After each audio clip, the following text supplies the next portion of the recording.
बिस्मिल्लाहिर्रहमानिर्रहीम। इय्याका नअबुदु व इय्याका नस्तईन। सबसे पहले शौकत भट्टी आपको, आपके एमपीज को, मेहदी भट्टी को, अपने तहरीक इंसाफ के कारकुनों को, मेरे सारे जितने भी यहाँ हमारे ओहदेदार बैठे हैं, मैं सबको इस शानदार जलसे की भरपूर मुबारक भी देता हूँ, खराज तहसीन भी पेश करता हूँ।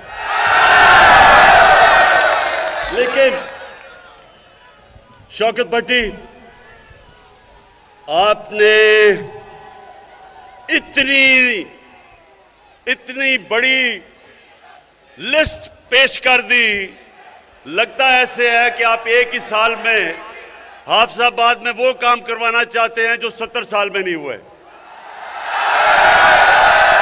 लेकिन इंशाअल्लाह देखें, सबसे पहले तो मेरा हाफिजाबाद के लोगों आपसे वादा है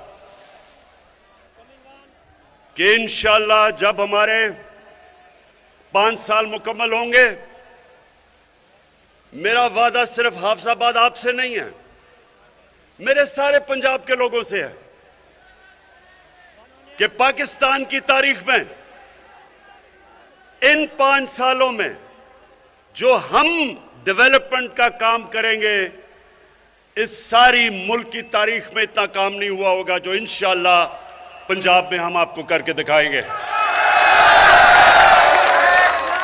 अब मैं हाफिजाबाद के नौजवानों, मैं आपका सबका जुनून देख रहा हूं। मैं ये चाहता हूं, अभी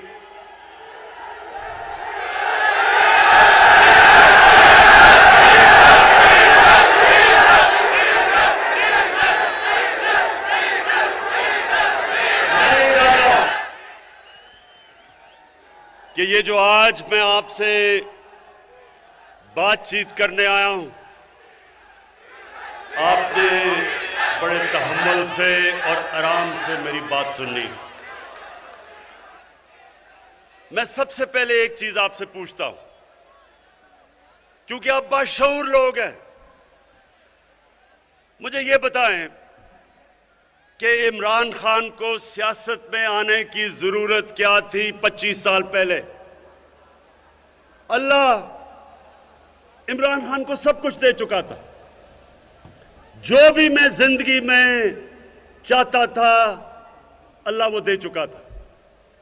मैं सिर्फ एक वजह से आया था, और मैं नौजवानों आपके लिए, क्योंकि आप इस मुल्क का मुस्तकबिल है, मैं ये चाहता हूं बड़े गौर से आप मेरी बात सुने। पाकिस्तान क्यों बना था? ये मुल्क इल्लामा इकबाल की जो ख्वाब थी, हम सब अपने आप से पूछे कि क्या जरूरत थी पाकिस्तान की बनाने की? ये एक बड़े मकसद के लिए बना था, और आप अगर जब तक इसको नहीं समझेंगे, हम कौम नहीं बनेंगे। क्योंकि एक कौम तब बनती है वो जब एक नजरिए पे खड़ी होती है। नजरिए के बगैर कौम नहीं बन सकती। वो एक अवाम का हजूम होता है, उसके अंदर कभी आप सुनेंगे कि जाग पंजाबी जाग, कभी आप सुनेंगे सिंधु जैश, कभी पख्तूनिस्तान, कभी बलूचिस्तान की आजादी की तहरीक। क्योंकि जब तक मेरी कौम को मकसद ना पता चले पाकिस्तान बनाने का, हम कौम नहीं बन सकते। और जब एक कौम अपने नजरिए से हटती है, मेरे पाकिस्तानियों, वो कौम तबाह हो जाती है। हमने एक अजीम कौम बनना था, नहीं बने। और आज मैं आप सबके सामने पहले तो यह रखता हूं कि नजरिया था क्या पाकिस्तान का। नजरिया पाकिस्तान का इल्लामा इकबाल ने बड़ा वाज़ेह किया था कि हमने वो रियासत बननी थी जहां सारी कौम ने इकट्ठा होना था, उस नजरिए पे जो नजरिया हमारा नबी सल्लल्लाहु अलैहि वसल्लम का था। और उन्होंने एक रियासत बनाई थी, मदीना की रियासत। वो क्यों अल्लाह हमें कहता है कि अपने नबी की सुन्नत पे चलो? क्योंकि वो मदीना की रियासत के ऊपर कई सदियों तक मुसलमानों ने दुनिया की इमामत की। जैसे जैसे वो उन असूलों से पीछे हटते रहे, मुसलमान नीचे आते रहे। तो मेरे नौजवानों, मैंने फैसला किया कि मैं अपनी कौम को उसकी तरबियत के लिए एक अथॉरिटी बनाऊं जिसका नाम रहमतुल आलमीन अथॉरिटी है। उसका मकसद क्या है? उसका मकसद अपने नौजवानों को, अपने स्कूल के बच्चों को, सबको बताना कि हमारे नबी सल्लल्लाहु अलैहि वसल्लम की सीरत क्या थी, उनका रास्ता क्या था। सबसे पहले आपने एक चीज समझनी है कि उनको रहमतुल आलमीन क्यों कहते थे? क्योंकि अल्लाह ने कहा था वो सब इंसानों के लिए, सिर्फ मुसलमानों के लिए नहीं, सब इंसानों के लिए रहमत बन के आए थे। उन्होंने मदीना की रियासत में इंसानों को इकट्ठा किया था। उसमें ईसाई भी थे, उसमें यहूदी भी थे, उसमें काफिर भी थे। उन सबको उन्होंने, इंसानों को इकट्ठा किया था एक नजरिए पे। और वो नजरिया ये था मदीना की रियासत में कि सबसे पहले रियासत में अदल और इंसाफ होगा। रियासत इंसानों को एक ही कानून सब इंसानों को रखेगी, यानी कि ताकतवर और कमजोर एक ही कानून, कानून की हुक्मरानी, इंसाफ। दूसरा रियासत में असूल था इंसानियत, फलाही रियासत, दुनिया की तारीख की पहली फलाही रियासत बनी थी। और तीसरी खुददारी, कि वो रियासत एक आज़ाद रियासत थी। और इन तीनों के ऊपर भी मैं बात करूंगा, लेकिन उन्होंने उससे अवाम के लिए अल्लाह ने मदीना की रियासत में जो कुरान की आयत थी, अमर बिल मारूफ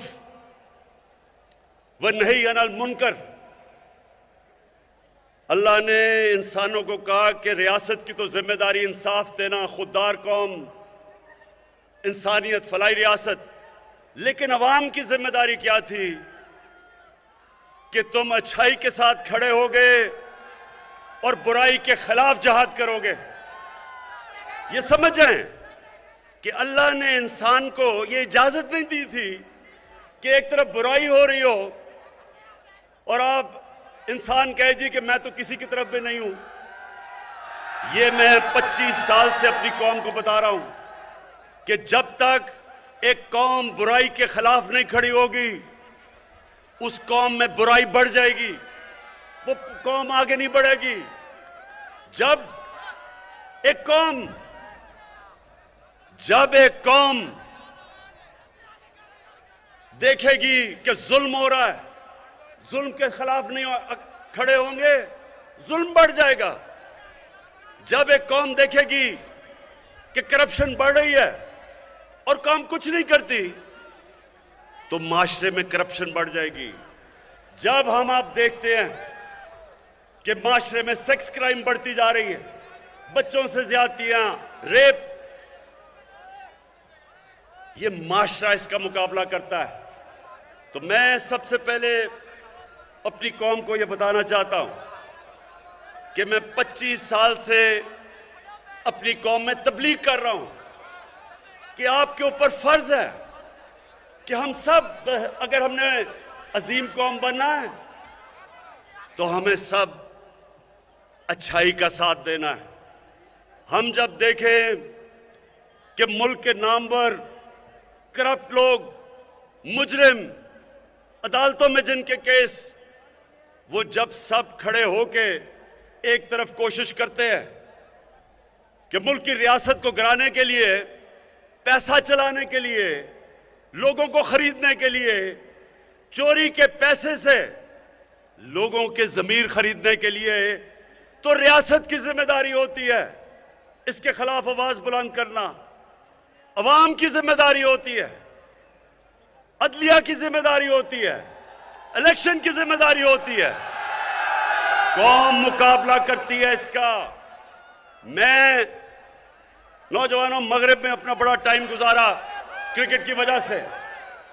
आप यकीन करें कि उनकी जमहूरियत के अंदर किसी की जुर्रत नहीं हो कि वो किसी एमपी के ऊपर, मेंबर ऑफ पार्लियामेंट का जमीर खरीदने की कोशिश करे।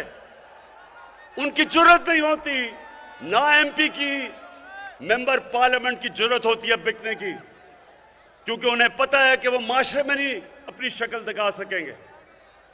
एक नौजवानों, ये जरा गौर से सुने, ये सारी जिंदगी बातें आपको काम आएंगी।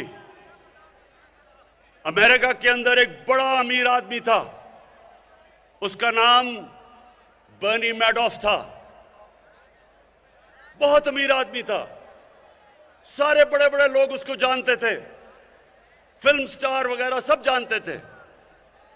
वो करप्शन में पकड़ा गया। अब नौजवानों, ये सुनो उससे हुआ क्या। जब वो करप्शन में पकड़ा गया, उसके बड़े बेटे ने खुदकुशी की। उसका जो दूसरा बेटा था वो घर से ना निकला और अब घर बैठा बैठा ही मर गया बीमारी में। उसकी बीवी ने तलाक दी, उसकी बहन और उसके खामद ने खुदकुशी की। क्यों? क्योंकि उनको पता था कि माशरे में उनकी जगह खत्म हो गई। कोई घर नहीं उनको बुलाएगा, कोई उनके बच्चों से शादी नहीं करेगा। ये होता है खौफ। जब एक कौम अमर बिल मारूफ पे खड़ी होती है, खौफ होता है लोगों को कि माशरा क्या कहेगा। तो मैं इसलिए रहमतुल्लिल आलमीन अथॉरिटी बनाई कि हम अपने बच्चों को पढ़ाएं, स्कूल के अंदर बच्चों को सीरत नबी से पढ़ाएं, यूनिवर्सिटी में रिसर्च करवाएं, इसके ऊपर डिबेट्स करवाएं, मुल्क का कैरेक्टर बनाएं। एक जब मदीना की रियासत खड़ी हुई थी तो हमारे नबी सल्लल्लाहु अलैहि वसल्लम ने उनका कैरेक्टर, उनको लोगों को उठा दिया था, अखलाकियात उठा दी थी। और इसलिए एक तो ये वजह है कि मैंने ये अथॉरिटी बनाई कि सीरत, नबी की सीरत बच्चे बच्चे को पता हो, फिर वो जो मर्जी करना चाहता है करे, लेकिन हम अपनी रियासत, अपने लोगों में शऊर पैदा करें कि उनको पता तो चले कि ये मुल्क बना क्यों था। हमने तो एक मिसाल बनी थी दुनिया में कि एक मिसाली इस्लामी रियासत क्या होती है। ये तो अल्लामा इकबाल की सोच थी। तो मैं सबसे पहले ये कहना चाहता हूं कि मैं 25 साल पहले जब सियासत शुरू की थी तो मैं इसलिए नहीं आया था कि टमाटर की क्या कीमत है और आलू की क्या कीमत है। मैं इसलिए आया था कि मैं पाकिस्तानियों को एक कौम बनाना चाहता था। मैं देखा कि कैसे कायद आजम के बाद आहिस्ता आहिस्ता हमारी कौम, दुनिया में उसका वकार गिरता गया। मैंने देखा कि कैसे आहिस्ता आहिस्ता हमारे जो हुक्मरान थे उनको पता ही नहीं था कि मुल्क बना क्यों है। कायद आजम के बाद कभी भी कोई ऐसी लीडरशिप नहीं आई जिसने लोगों को बताया कि ये मकसद क्या था। जब पाकिस्तान बनने का ये नारा लगा था कि पाकिस्तान का मतलब क्या, तो ला इलाहा इल्लल्लाह जो नारा था वो इसमें फलसफा था कि कैसे हमने एक गैरतमंद और अजीम कौम बनना है। तो मैं दूसरी बात करता हूं कि हम कौम कैसे बनेंगे। एक तो मैंने रहमतुल्लाह आलमीन का आपको कहा, दूसरा हमने फैसला किया कि हम अपनी कौम में एक तालीमी निसाब लेके आएंगे। अभी तक अंग्रेज का बनाया हुआ निसाब के इंग्लिश मीडियम छोटे से तबके के लिए, अच्छी नौकरियां उनके लिए, अवाम के लिए उर्दू मीडियम, फिर एक तरफ दीनी मदरसे। ये पहली दफा 70 साल में पाकिस्तान की तारीख में एक तालीम का निसाब हम लेके आए हैं, पहली दफा। और मैं इस तरह शफकत महमूद आपको और आपकी टीम को खराज तहसीन पेश करता हूं कि हमने फैसला किया कि कौम बनाने के लिए आपको एक निसाब चाहिए। सबको अंग्रेजी पढ़ाएं, लेकिन अंग्रेजी एक इंसानों के अंदर फर्क करने के लिए तो ना हो कि जो पढ़ा लिखा है वो पहले अंग्रेजी बोले बताने के लिए कि मैं पढ़ा लिखा हूं। यह इसलिए हुआ है कि हमने कभी अपने निसाब को ठीक नहीं किया। तो इंशाअल्लाह ये जो हमने किया है, ये अभी शुरू किया 5 क्लासेस तक सबको अंग्रेजी पढ़ाएंगे, लेकिन सबको एक निसाब पढ़ाएंगे। हमने अपने दीनी मदरसों को भी, उनको भी हम बीच में लेके आ रहे हैं कि उनको भी और सब्जेक्ट्स पढ़ाए जाएं, ताकि हमारे दीनी मदरसे के बच्चे भी ऊपर आ सकें, वो भी जनरल बन सके, जजेस बन सके, डॉक्टर बन सके। तो सारी कौम को उठाने के लिए सबसे पहले तो तालीम के ऊपर हमने काम किया। फिर 26 लाख स्कॉलरशिप्स, ये सुने जरा गौर से, 26 लाख स्कॉलरशिप्स हमने रखी अपने अवाम के लिए, नौजवानों के लिए। और ये सारों को मॉनिटर कौन कर रहा है? मेरा प्राइम मिनिस्टर ऑफिस से हम 26 लाख स्कॉलरशिप्स को देख रहे हैं कि वो मेरिट पे जा रही हैं। कहीं कोई तालिब इल्मों को कोई मसले नहीं आ रहे। और अगर ऐसे हमारे बच्चे जो बड़े ज़हीन हैं उनको स्कॉलरशिप्स मिले मेरिट के ऊपर, तो एक तो स्कॉलरशिप्स हमने शुरू की हैं। फिर एक और काम किया है टेक्नोलॉजी के लिए। ये पहली दफा पाकिस्तान में मैं 2 यूनिवर्सिटीज बना रहा हूं जिसमें सारी लेटेस्ट टेक्नोलॉजीज हैं। डॉक्टर अतार रहमान और हमारे बड़े जबरदस्त इस वक्त एयरफोर्स के चीफ जो हैं, इनके साथ मिलकर हम एरोस्पेस की लेटेस्ट टेक्नोलॉजी की यूनिवर्सिटी बना रहे हैं, ताकि पाकिस्तान भी अपनी जहाज बना सके। 7 साल से किसी ने नहीं सोचा कि हम बाहर से चीजें लेते हैं। हमारे पास अक्ल भी है, हमारे पास ज़हीन लोग हैं, हर किस्म का प्रोफेशनल है, क्यों नहीं हम अपने जहाज बनाते? तो ये जो हमने इसलिए अपनी बनाते कि हमारे पास कोई यूनिवर्सिटी नहीं है। और एरोस्पेस की टेक्नोलॉजी की तो 2 यूनिवर्सिटीज शुरू कर दी हैं बनानी, और इंशाअल्लाह इन यूनिवर्सिटी से आप देखेंगे कि मुल्क अपने पैर पर खड़ा होगा। हम लोगों से ये चीजें नहीं मंगवाएंगे। अच्छा, उसके बाद मेरे नौजवानों, अब मैं आपको जो सबसे जरूरी बात बताना चाहता हूं। हमारे नबी सल्लल्लाहु अलैहि वसल्लम जब मदीना की रियासत में उनके पास थोड़े से भी मुसलमान हुए थे, 5000 या 6000 मुसलमान थे। ये जरा गौर से सुने, तारीख का हिस्सा है। 628 और 629 उन्होंने 2 खत लिखे।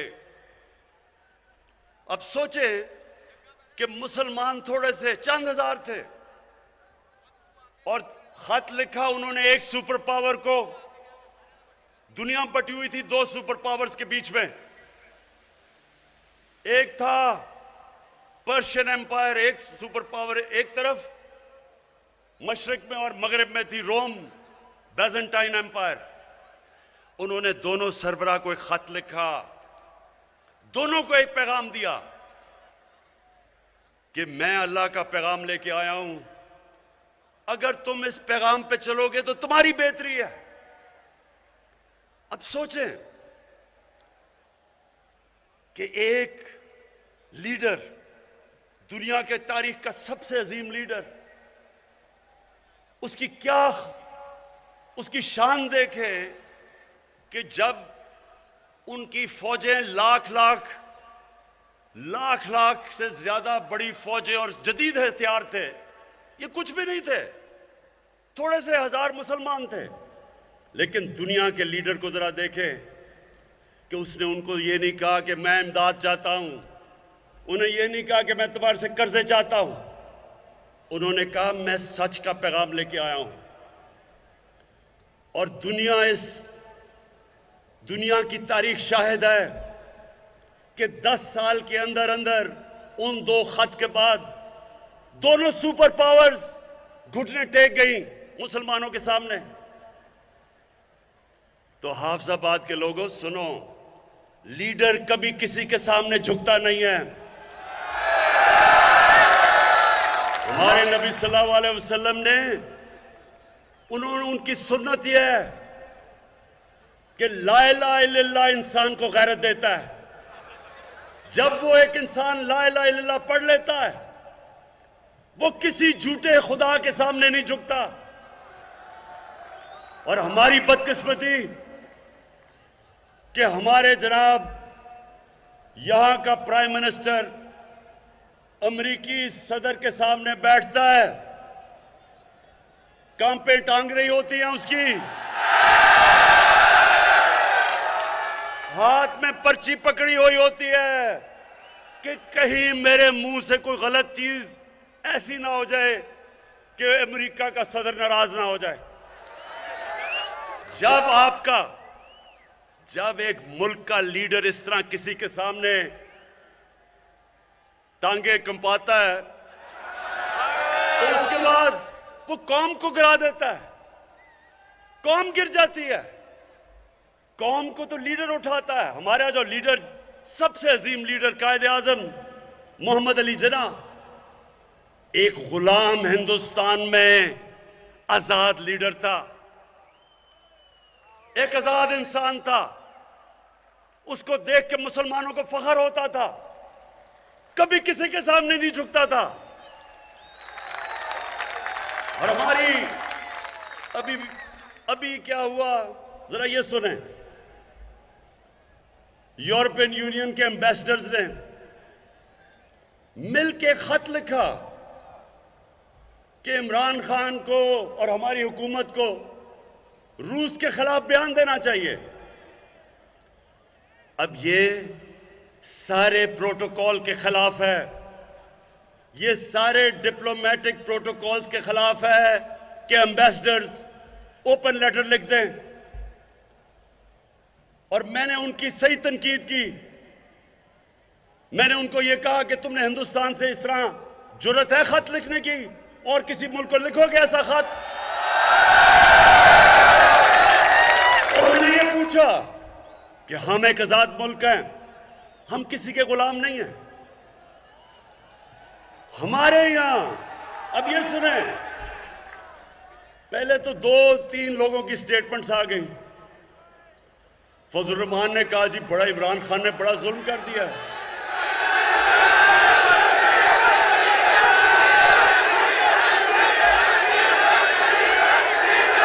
मैं नहीं कुछ कह रहा।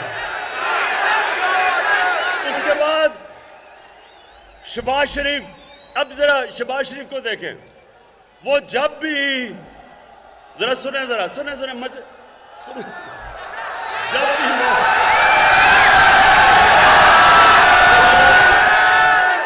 देखते होंगे जब वो कोई बाहर का एम्बेसडर गोरा आता है उसके सामने, तो वो जल्दी से अपनी टाई कमीज पहन के ना तो अपना सूट पहन लेता है कि सर मैं भी आप ही की तरह हूं।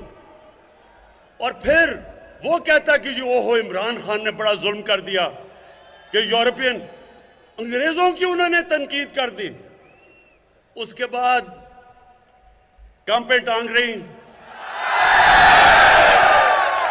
बिलावल कहता है कोहो इमरान खान ने पाकिस्तान पे जुल्म कर दिया। मेरे पाकिस्तानियों जरा गौर से सुने, मैं इन सबसे बेहतर मगरब को जानता हूं। मेरी जिंदगी के कितने साल गुजरे, क्रिकेट खेलता था सारी दुनिया में। मैं मगरबी ज़हनियत को अंदर से जानता हूं।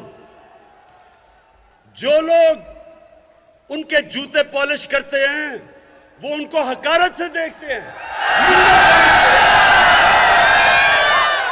जो लोग अपनी कौम के मफादात के लिए खड़े होते हैं वो उनकी इज्जत करते हैं। आपने देखा, सुनो जरा,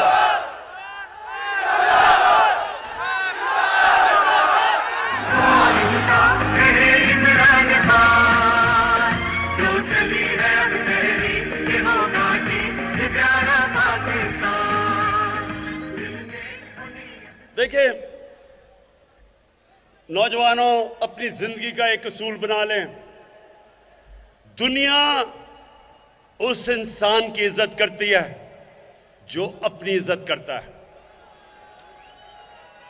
जो इंसान या मुल्क अपनी इज्जत नहीं करता, दुनिया उसकी इज्जत नहीं करती। हमारे मुल्क में 10 सालों में, ये जरा गौर से सुने, 10 सालों के अंदर 2008 से लेकर 2018 तक 400 से ज्यादा ड्रोन अटैक्स किए उस मुल्क ने जिसके लिए हम जंग लड़ रहे थे। हमारे दो सरबराह आसिफ जरदारी और नवाज शरीफ, एक दफा इन्होंने उसकी मजम्मत नहीं की। ये दुनिया के सारे कानून के खिलाफ है कि आप बमबारी करें और दहशतगर्द कहें जी, मैं जिसको मारें कहें जी दहशतगर्द है। कहीं दुनिया का कानून ये इजाजत नहीं देता। और फिर एक तरफ पाकिस्तान उनके लिए जंग लड़ रहा है और वही हमारे ऊपर बमबारी कर रहे हैं। मैं बार बार इनकी मुखालफत की, मैंने धरने दिए, मैंने हर जगह कहा कि यह इंसानी हुकूक के खिलाफ है। मैंने अमेरिका में जाके यह कहा, मैंने बरतानिया में यह स्टेटमेंट्स दी। एक जगह यूरोपियन यूनियन के एम्बेसडर्स शाह महमूद कुरैशी भी मेरे साथ थे, शिरीन मजारी भी थी। वो सारे कोई 20 एम्बेसडर बैठ के मुझे कह रहे थे कि तुम क्यों मुखालफत कर रहे हो ये ड्रोन अटैक्स की। कहते वो तो दहशतगर्द मार रहे हैं, तो आप क्यों मुखालफत कर रहे हैं। ये शाह महमूद को याद होगा और शिरीन को। मैंने उनको कहा कि लंदन में एक हमारा दहशतगर्द बैठा है 30 सालों से। उस दहशतगर्द ने जितने कराची में लोगों को कत्ल किया है, कोई भी दहशतगर्द जो तुम मार रहे हो उसने इतने कत्ल नहीं किए। फर्क यह है कि उसने पाकिस्तानियों का कत्ल किया है, पाकिस्तानियों के खिलाफ दहशतगर्दी की है, और वो आराम से लंदन में बैठा है। हम कहते हैं कि जनाब हमें दो, आप कहते हैं जी कानून में, आप कहते हैं अदालत में आके साबित करें। तो मैंने उससे कहा कि अगर पाकिस्तान, अगर आप हमें इजाजत देंगे कि हम ड्रोन अटैक करके उसको लंदन में मार दें। इनको याद है शाह महमूद को। मैंने उससे जब पूछा, मैंने कहा आप हमें इजाजत देंगे, और अगर आप इजाजत नहीं देंगे और कभी भी कोई भी महजब माशरा नहीं देता, तो क्या हम आपके कमी हैं कि आप यहां के ड्रोन अटैक्स मार रहे हैं।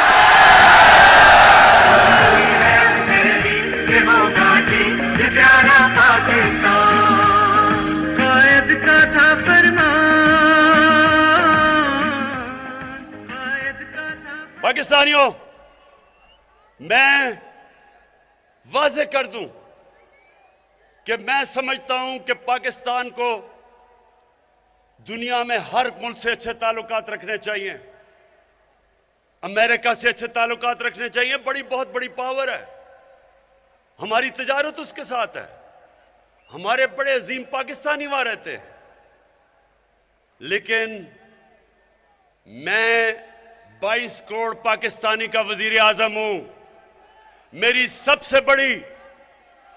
मेरी जो जिम्मेदारी है कि मैं अपने पाकिस्तानियों के हुकूक की हिफाजत करूं, मैं अपने पाकिस्तान के मफादात की हिफाजत करूं। मैं ये कभी इजाजत नहीं दूंगा कि कोई आके फॉरेन पॉलिसी ऐसी हो कि हम किसी को खुश करते करते अपने मुल्क को नुकसान पहुंचाएं, मैं ये कभी इजाजत नहीं दूंगा। मैंने अब ये जरा गौर से सुने, मैंने अमेरिकी सदर को मिलने गया। आपने देखा भी होगा डोनाल्ड ट्रंप को जब मैं मिलने गया। मैं सबसे पहले आपको बताऊं कि मैंने कम से कम खर्चा क्यों किया। मैं कमर्शियल फ्लाइट पे गया, मैं होटल में भी नहीं ठहरा, मैं पाकिस्तान की एम्बेसी के कमरे में ठहरा।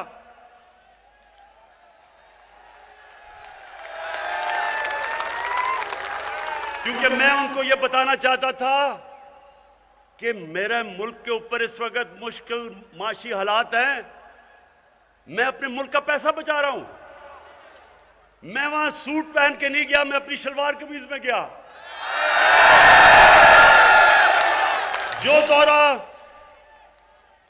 जो दौरा नवाज शरीफ और जरदारी ने $12 लाख से और $14 लाख में किया, वो मैंने $1.5 लाख में किया,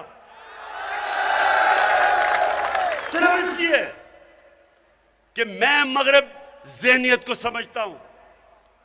आप वहां जाके बड़े बड़े होटलों में ठहरे हैं, अपने मुल्क का पैसा खर्च करें, उनको बड़े बड़े तोहफे दें, और उनको पता हो कि आपका मुल्क मकरूज है, वो आपकी इज्जत नहीं करते, वो आपको नीचा समझते हैं, वो आपका मजाक उड़ाते हैं आपके पीछे।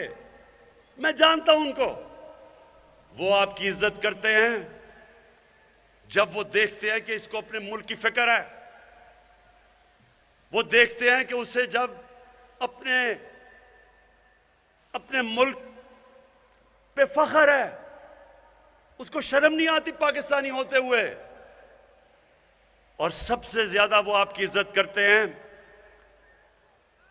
और ये सुने जरा गौर से, जब भी मेरे पास कोई बाहर से कोई सरबराह मुल्क का आता है, कोई फॉरेन मिनिस्टर आता है, तो सुने पाकिस्तानियों, मेरी एजेंसीज, मेरा फॉरेन ऑफिस मुकम्मल तौर पे उसके ऊपर बताता है कि उसने तालीम किधर हासिल की, उसने सियासत से पहले क्या किया, उसका पेशा क्या था, उसने पैसा क्या बनाया, वो ईमानदार है या नहीं, पूरा मेरे पास उसकी डिटेल आती है उसके मिलने से पहले।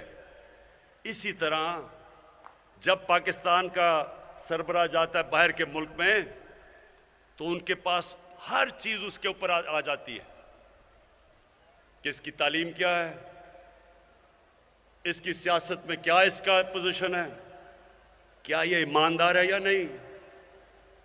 और जब उनको ये पता चलता है कि हमारे वजीर आजम के अरबों डॉलर की प्रॉपर्टीज बाहर पड़ी हैं, ये याद रखें कि उनकी एजेंसीज मुकम्मल तौर पे बता देती हैं कि उनके पैसे किधर हैं। उनकी लंदन में तो क्या पाकिस्तान में भी कोई प्रॉपर्टी नहीं, उनको सब पता चल जाता है। उनके पास एक एक चीज होती है। इसलिए अगर अल्लाह ने मुझे बाहर इज्जत दी तो उनको सबको पता है कि मेरा कोई पैसा बाहर नहीं पड़ा। उन सबको पता है कि मैंने अपने मुल्क से करप्शन नहीं की। वो आपकी इज्जत करते हैं। और अल्लाह का शुक्र है, अल्लाह का शुक्र है कि चाइना में गए, उन्होंने हमारी इज्जत की। आपने देखा होगा कि उन्होंने रिकॉर्ड टाइम पे, हाफिजाबाद ये याद रखो, रिकॉर्ड टाइम में चाइना ने हमें फाइटर जहाज दिए, J-10C, जो आपको पता होना चाहिए कि ये 1982 के बाद पाकिस्तान के पास इस तरह के जहाज आए हैं, और ये हमारे तहफ़्फ़ुज़ के लिए। और जो लगने थे 2 या 3 साल, 7 महीने में उन्होंने हमें ये JC-10 की स्क्वाड्रन दी है। ये F-16 के बाद सबसे बड़ा पाकिस्तान की हिफाजत के लिए चाइना ने दिया है, क्योंकि इज्जत करते हैं। हम रूस गए, 3 गार्ड ऑफ ऑनर्स दिए उसने, रूस के प्रेसिडेंट ने हमें इज्जत दी, उसने हमें। मैं जब सदर ट्रंप से मिलने गया, उसने इज्जत की। उसने ऐसे, उसे पता था कि ये आदमी 2 नंबर नहीं है। जब वो हमारे पिछलों से मिलते थे तो इसलिए ये बेचारे उनके सामने गिरे हुए होते थे। तो देखें, कौम की इज्जत उसका प्राइम मिनिस्टर होता है, उसका सरबराह होता है। जब वो झुकता है, वो कौम की सारी इज्जत नफ्स तबाह करके रख देता है। तो मैंने आपसे 25 साल पहले अपनी कौम से कहा था कि ना मैं कभी किसी के सामने झुका हूं और इंशाअल्लाह कभी अपनी कौम को किसी के सामने झुकने नहीं दूंगा। 22 तारीख को 15 साल के बाद इस्लामिक मुल्कों की यानी OIC की कॉन्फ्रेंस हो रही है इस्लामाबाद में। 15 साल के बाद सारे मुसलमान मुल्कों के फॉरेन मिनिस्टर्स आ रहे हैं पाकिस्तान में। तो ये हमारा मुल्क, हमारी ताल्लुकात सबसे हैं, सबसे रखना चाहते हैं। और मैं आपको ये वाज़ेह कर दूं कि हम सबसे ताल्लुकात रखेंगे, लेकिन अपने मुल्क के मफादात के लिए के ऊपर कभी कॉम्प्रोमाइज नहीं करेंगे। अब मैं आता हूं मदीना की रियासत, जरा सुने, आखिर में पहुंच रहा हूं। मैं सिर्फ बताना चाहता हूं कि जो हमने किया है आज तक पाकिस्तान की तारीख में कौम बनाने के लिए किसी ने नहीं किया। मदीना की रियासत फलाई रियासत थी। फलाई रियासत क्यों जरूरी है? रियासत एक कौम बनती तब है जब सारे फर्ज कौम के समझें कि ये जो रियासत है ये हमारे लिए है, ये हमारा ध्यान रखेगी, ये हमें इंसाफ देगी। अगर हमें मुश्किल वक्त आए, घर में बीमारी हो, तो रियासत मेरा ध्यान रखेगी। अगर मैं भूखा हूं तो रियासत हमारे बच्चों का ध्यान रखेगी। तो ये जो सफर है फलाई रियासत का, ये भी पाकिस्तान को कौम बनाएगा। रहमतुल्लाह आलमीन अथॉरिटी कौम बनाएगी। हमारा जो तालीम का निज़ाम है, एक निसाब, वो कौम बनाएगा। जो हमारी लीडरशिप है, अपनी कौम को खुददारी देके ये कौम बनाएगी। और ये जो फलाई रियासत है, इसमें सबसे बड़ा काम जो हमने हेल्थ कार्ड लेके आए हैं, हर खानदान स्वाय सिंध के, क्योंकि सूबे कर रहे हैं, ये उस्मान बुज़दार की मैं खास तारीफ करता हूं कि 400 अरब रुपया कभी पाकिस्तान में इस तरह का पैसा किसी ने खर्च नहीं किया आवाम पे। 400 अरब रुपया हम खर्च कर रहे हैं। हर खानदान को 10 लाख रुपए का हेल्थ कार्ड। इसका मतलब ये जरा सुने, इसका मतलब ये कि अगर आपके घर में खुदा ना खास्ता बीमारी आए तो वो 10 लाख तक आप किसी भी अस्पताल में जाके अपना इलाज करवा सकते हैं। प्राइवेट हॉस्पिटल में जा सकते हैं। प्राइवेट हॉस्पिटल में आम आदमी सोच भी नहीं सकता जाने का। अभी जो लाहौर का महंगा हॉस्पिटल है, डॉक्टर्स हॉस्पिटल, उनके सरबराह डॉक्टर जावेद ने मुझे टेलीफोन किया 1 महीना पहले। कहता है, इमरान, मैं आपको बताना चाहता हूं कि हमारे हॉस्पिटल में, और महंगा हॉस्पिटल है, पहला हेल्थ कार्ड के ऊपर हार्ट का ऑपरेशन किया हमने। एक गरीब आदमी, एक ड्राइवर गया वहां, दिल की बीमारी थी, हेल्थ कार्ड के ऊपर प्राइवेट हॉस्पिटल में उसका मुफ्त इलाज हुआ। तो ये मुझे पाकिस्तानियों बताओ कि 70 साल से किसी ने यह नहीं सोचा कि आम आदमी के ऊपर क्या गुजरती है अगर घर में बीमारी होती है। ये कभी पाकिस्तान में चीजें नहीं हुई। फिर पनाहगाह, मैं जब लाहौर के, वो पुराना जो लाहौर का रावी का पुल था, जब उससे आता था दाता साहब की तरफ, तो वो जो बीच में, सड़क के बीच में जो जगह थी, हमेशा मैं देखता था कि बेचारे लोग सो रहे हैं उसके ऊपर, मजदूर सो रहे हैं उसके ऊपर, ट्रक गुजर रहे हैं रात को, बसें गुजर रही हैं, धुआं आ रहा है, मिट्टी आ रही है। कभी किसी ने नहीं सोचा कि उनके लिए एक हम पनाहगाह बना दें कि जाके उधर सो सके गरीब लोग। कभी किसी ने नहीं सोचा, कभी किसी में यह रहम नहीं आया कितना पैसा लगता है। कम से कम सोचे तो सही कि मजदूर बेचारे बाहर से आते हैं शहर में काम करने के लिए, अपने बीवी बच्चों का पेट पालने के लिए, तो पैसे बचाने के लिए बेचारे सड़क पे सो जाते हैं, ताकि जो भी हम पैसा बचाएंगे तो हम बच्चों को, बीवी बच्चों को भेज सकें। लेकिन कभी रियासत में किसी ने नहीं ये सोचा, क्योंकि एहसास ही नहीं है। हमने पहली दफा, मैं आपको बताऊं, पनाहगाह के अब हम सारे पाकिस्तान में बना रहे हैं। मॉडल हम ऐसा कैसा कर रहे हैं कि पनाहगाह, उसके अंदर एक बनेगी पनाहगाह जिधर लोग रात को सो सकते हैं, खुली हुई हैं, लेकिन इसको और बेहतर अब कर रहे हैं। उनको उसल खाने, नहा सकते हैं, उनको खाना मिलेगा 2 वक्त का, मुफ्त खाना खाएंगे, ताकि उनको किराए पे पैसा खर्च ना हो, ताकि खाने पे पैसा खर्च ना हो, और जो भी मजदूरी का पैसा हो वो अपने बीवी बच्चों को भेज सके। और इन पनाहगाहों के साथ साथ अब हम दुकानें बनाएंगे, दुकानों से आमदनी आएगी, पनाहगाह का खर्चा जाएगा, उसके साथ एहसास सेंटर खोलेंगे, उनकी ट्रेनिंग करवाएंगे, तो इंशाअल्लाह ये फलाई रियासत की तरफ पूरा हमारा रास्ता है। फिर कामयाब पाकिस्तान, शहरों के अंदर और देहातों में 20 लाख खानदानों के ऊपर हम क्या कर रहे हैं, सूद के बगैर 5 लाख कर्जा, अपनी बिजनेस शुरू कर सकें, अपने किसान अपने खेत पे लगा सके। 20 लाख रुपया सूद के बगैर कर्जा दे रहे हैं, अपना घर बना सकें। उसके अलावा टेक्निकल एजुकेशन, ये सारा एक खानदान के लिए टेक्निकल एजुकेशन दे रहे हैं।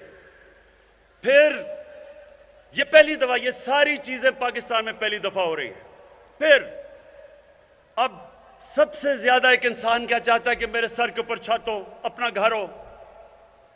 अब शहरों के अंदर इतना महंगा घर बनाना, लोग, आम आदमी घर ही नहीं बना सकते। हमारी ये कच्ची आबादियां बढ़ती जा रही हैं क्योंकि लोग अपना घर नहीं बना सकते। तो पहली दफा, आप सुनो मेरे पाकिस्तानियों, पहली दफा हमने बैंकों के साथ मिलकर, हुकूमत ने भी पैसा डाला है, बैंकों ने पहली दफा कर्जे देने शुरू हुए उन लोगों को, मजदूरों को, वेल्डर को, मोची को, दर्जी को। और कैसे कर्जे, अब क्या किया हमने, जो वो किराए का जो किस्त देते थे 1 महीने की किराए के लिए, उसी किस्त को हमने बैंकों से कर्जा ले लिया, बजाय किराया देने के वो बैंकों को किस्त देते हैं और घर उनका अपना हो जाता है। अब तक 60 अरब रुपए, अब तक 60 अरब रुपए पाकिस्तान की तारीख में पहली दफा बैंकों ने ये छोटे लोगों को कर्जे दिए हैं। इससे पहले सिर्फ पैसे वालों को कर्जे मिलते थे, और इंशाअल्लाह मेरा इसको हम बढ़ाते जाएंगे। और मेरी ख्वाब यह है कि मेरे आम लोगों के लिए हम सस्ते कर्जे दें ताकि वो अपने घर बना सकें।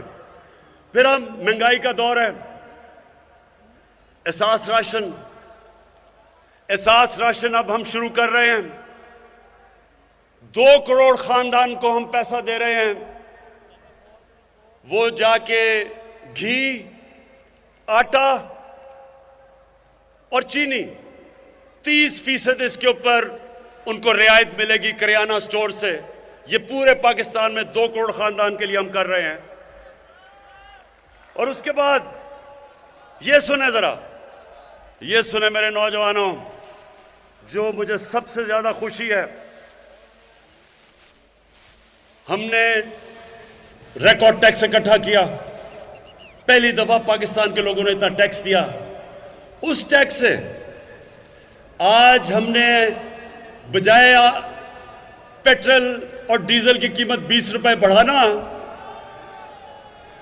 हमने पेट्रोल और डीजल की कीमत 10 रुपए नीचे कर दी है। 5 रुपए यूनिट बिजली की कीमत कम कर दी है। और इसके लिए ये जरा सुने, आज अमेरिका में 220 रुपए का पेट्रोल है, बर्तानिया में 350 रुपए का है, हिंदुस्तान में 220 रुपए का है, दुबई में 151 रुपए का है। उनका अपना तेल जमीन से निकलता है, पाकिस्तान बाहर से मंगवाता है, और पाकिस्तान में 150 रुपए लीटर है। सारे इलाके से सबसे सस्ता आज भी हमारा पेट्रोल है, क्योंकि हम पैसे दे रहे हैं, टैक्स का पैसा, ताकि अवाम पे बोझ ना पड़े। और इंशाअल्लाह जैसे जैसे मेरी कौम टैक्स देती रहेगी, वैसे वैसे मैं आपके ऊपर पैसा खर्च करता रहूंगा, बोझ आपका कम करता रहूंगा। और मैं अब मायशत के ऊपर आ रहा हूं। ये जरा मेरी गौर से सुने, मैं आखिर अब तकरीर खत्म करने वाला हूं। ये जरा गौर से सुने अब बात। 100 साल में एक दफा इतना बड़ा अजाब है जो कोरोना है। 100 साल में इतना बड़ा बुरहान आया दुनिया के अंदर। जब बुरहान आया तो मेरे पाकिस्तानियों, सारी दुनिया ने लॉकडाउन लगा दिए, सारा कारोबार बंद कर दिया, लोगों को घरों में बंद कर दिया। हिंदुस्तान ने भी कर दिया। मुझे सबने कहा कि आप भी पाकिस्तान में लोगों को बंद कर दें। मैंने बार बार लोगों से एक सवाल पूछा कि मुझे बताओ कि अगर मैं लॉकडाउन लगाऊंगा, मेरे दिहाड़ीदार का क्या बनेगा, टैक्सी ड्राइवर का क्या बनेगा, रिक्शा ड्राइवर का क्या बनेगा, छाबड़ी वाले का क्या बनेगा। जो आदमी पैसा कमाता है और अपने बच्चों को पालता है, जो दिहाड़ी कमा के बच्चों को खाना देता है, उसका क्या बनेगा। सिंध ने मेरी बात नहीं मानी, सिंध हुकूमत ने लॉकडाउन लगा दिया। मुझे बुरा भला कहा गया। सारी ऑपोजिशन पार्टीज की तकरीरें मौजूद हैं। हर जगह उन्होंने कहा कि इमरान खान मुल्क को मरवा देगा। तो मेरे हाफिजाबाद के नौजवानों, अल्लाह का करम हुआ कि आज 2 साल के बाद सारी दुनिया ये कह रही है कि जो इमरान खान और पाकिस्तान ने कोरोना पे जो उन्होंने हिकमत अमली की थी, वो दुनिया में सबसे अच्छी है। दुनिया आज हमारी हिकमत अमली पे चल रही है। तो मैं सिर्फ आपको ये कहना चाहता हूं कि अगर हम इतने नाहिल थे, तो सबसे मुश्किल वक्त में जो पाकिस्तान ने हिकमत अमली इख्तियार की, दुनिया ने उसकी तारीफ की। वर्ल्ड हेल्थ ऑर्गेनाइजेशन ने, वर्ल्ड इकोनॉमिक फोरम ने, इकोनॉमिस्ट ने पाकिस्तान को दुनिया के टॉप 3 मुल्कों में रखा। हमने अपने मुल्क अवाम को भी बचाया, अपनी माशत को भी बचाया। और कोरोना के दौर में पाकिस्तान की माशत माशाअल्लाह अल्लाह के करम से 5.6% पे बढ़ी। 5.6%। सब दंग रह गए। हमारी रिकॉर्ड, ये जरा सुने, रिकॉर्ड एक्सपोर्ट, टेक्सटाइल की रिकॉर्ड एक्सपोर्ट, बाहर से पाकिस्तानियों ने जो पैसे भेजे रेमिटेंसेस, वो रिकॉर्ड। हमारी कंस्ट्रक्शन के अंदर 1500 अरब रुपया आया, वो रिकॉर्ड। हमारा आईटी के अंदर एक्सपोर्ट, वो रिकॉर्ड। 4 बड़ी जो हमारी फसलें थी, गंदम, गन्ना, चावल और मकई, चारों में रिकॉर्ड हुआ। और अब इंशाल्लाह जो हमने इंडस्ट्रियल पैकेज दिया है, ये मेरी अब पेशन गोई सुन लो। जो हमने अब इंडस्ट्रियल पैकेज दिया, आप देखेंगे कि ये पाकिस्तान को बिल्कुल एक तब्दील करके एक अजीम मुल्क बना देगा। हमें दुनिया में, और ये सुन लो आखिरी 2 चीजें, हमने जो मौसम की तब्दीली के ऊपर कदम उठाए, बर्तानिया के प्राइम मिनिस्टर ने यूनाइटेड नेशंस में पाकिस्तान को कहा कि पाकिस्तान मिसाल है।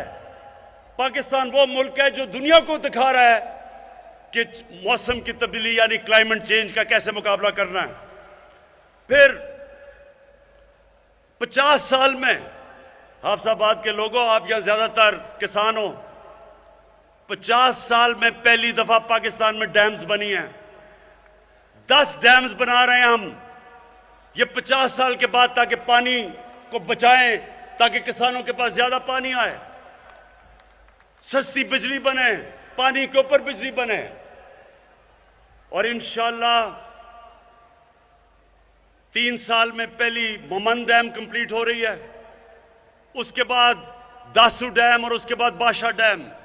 इससे पाकिस्तान में जो पानी का हम जो रिजर्वोयर है वो दुगने हो जाएंगे, यानी पानी हमारे पास दुगना हो जाएगा आज से।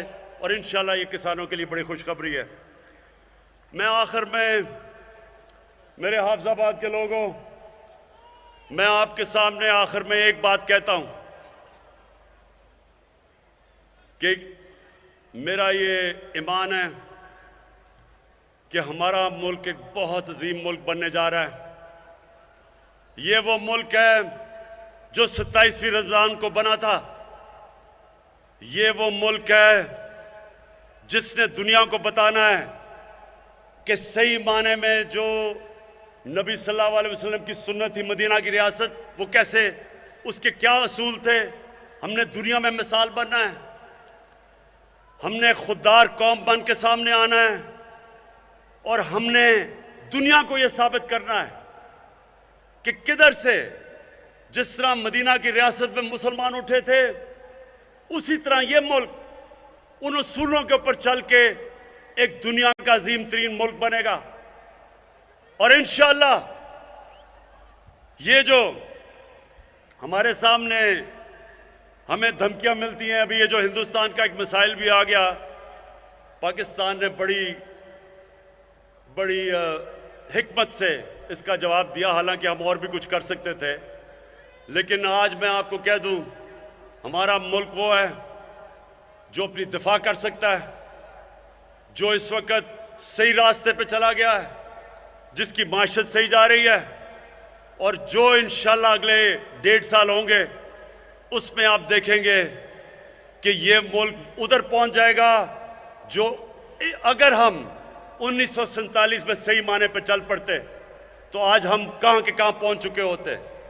और हाफिजाबाद के लोगों और नौजवानों, इसकी कोई फिक्र ना करें कि ये जो सब इकट्ठे होकर कोशिश कर रहे हैं कि हुकूमत गिर जाएगी, ये आपके सामने होगा। आने वाले दिनों में आप सब देखेंगे कि ये बजाय हुकूमत के गिरने के, ये जो 3 चूहे निकले हैं करने चले शिकार, इन तीनों का इंशाअल्लाह आप शिकार होते देखेंगे। पाकिस्तान पाइंदाबाद।